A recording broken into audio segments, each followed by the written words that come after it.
తరుణ్ భాస్కర్ గారు. Sir sir 10 ఏళ్ళు అయిపోయింది సార్ సార్ మీరు ఇండస్ట్రీలోకి వచ్చి. Advance merry Christmas sir. సరే నేను లేచి వెళ్ళిపోతాను sir.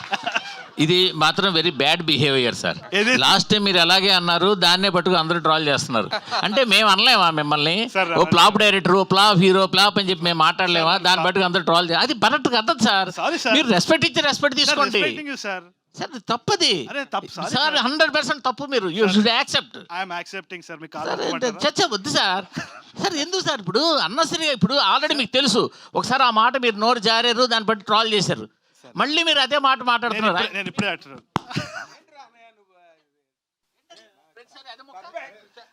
Sir. Sir sir sir sir sir sir మళ్ళీ మనం మెసేజ్ చేసుకుంటాం, మాట్లాడుకుంటాం. ఎందుకు సార్ అది?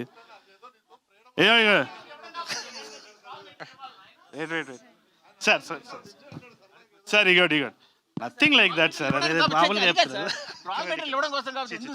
అరే లవ్ యూ సార్. అట్లా తెలియదు, మీరు అలగకండి సార్.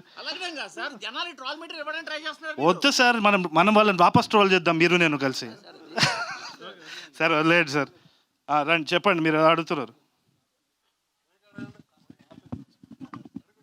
అడిగారు, మీరు అడిగారు సార్. నాకు అలవాట్లేదు, అదే అలవాట్లేదు. సార్ చెప్పండి సార్ చెప్పండి. 10 years అయింది సార్ ఇండస్ట్రీలోకి వచ్చి. మీరు ఇండస్ట్రీలో 10 years బట్టి మీరు కనిపిస్తూనే ఉన్నారు. బట్ ఏదేదో చేస్తున్నారు, డైరెక్షన్ అంటున్నారు, అది అంటున్నారు, ఇది అంటున్నారు, కానీ సరైన సాలిడ్ డైరెక్షన్ ప్రాజెక్ట్తో ఎందుకు రావట్లేదు? క్రీడాకోళ కూడా స్టార్ట్ చేశారు, అది అలాగా పక్కన ఉంది. నాకేందంటే సార్, చిన్నప్పటి నుంచి నాకు క్లారిటీ లేదని మా నాన్న తిట్టేది, అట్లనే ఉన్నా నేను అంతే. ఇంకా నాలాంటోడు చాలా మంది ఉంటారు ఇట్లా క్లారిటీ, పొద్దున్న లేస్తా పతంగ ఎగరేద్దాం అనుకుంటా, మళ్ళీ సాయంత్రం వచ్చి డైరెక్షన్ అనుకుంటా. నేను జెన్యూన్గా చెప్తున్నా, నేను జోక్ చేస్తలేను. మా మదర్ కూడా అదే అంటారు, ఏదో ఒక విషయం మీద ఉండరా అని చెప్పి.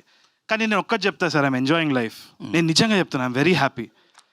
నాకు నచ్చిన పని నేను చేస్తున్నాను, ఐఎమ్ వెరీ హ్యాపీ. గాడ్ గ్రేస్లో అంతే.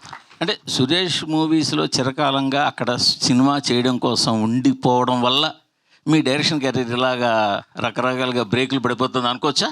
లేదు 100% సురేష్ సార్ గురించి ఐడియా ఉంది కదా. మనం ఒక స్క్రిప్ట్ చేస్తే ఆయన 100 రకాలుగా దాన్ని పరిశీలించి చేస్తారు. దానివల్ల డిలే అన్నది, ఆయన డిలే అయితే నాది డబుల్ డిలే. ఎందుకంటే నాది లేజినెస్ ఒకటి. మా టీంని అడగండి, రేపు చేస్తా, ఎల్లుండి చేస్తా, ఇదే టైం పాస్ అవుతూ ఉంటుంది నాది. సో రెండు ఇదనొచ్చు. కాకపోతే ఒకటి మాత్రం గుర్తించాలి సార్, అయినా కానీ పెళ్లి చూపులు గుర్తించలేదంటే నేను నథింగ్. ఆ విశ్వాసం నాకుంది 100%, అదైతే చెప్పుకోవాలి.